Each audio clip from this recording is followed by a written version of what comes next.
Yung tipong kayo lang dalawa sa elevator. Syempre, hindi natin masisi si ante. Aba, kung ganitong mukha ba naman ang kanyang makasama. Grabe naman yan, te. Aba, mabait naman yan si Uncle. Diba? Bibigyan ka pa nga ng face mask.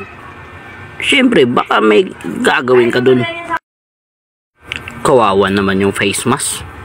Talagang pinunit, tinapak-apakan. Aba. Ano yung call? Aba.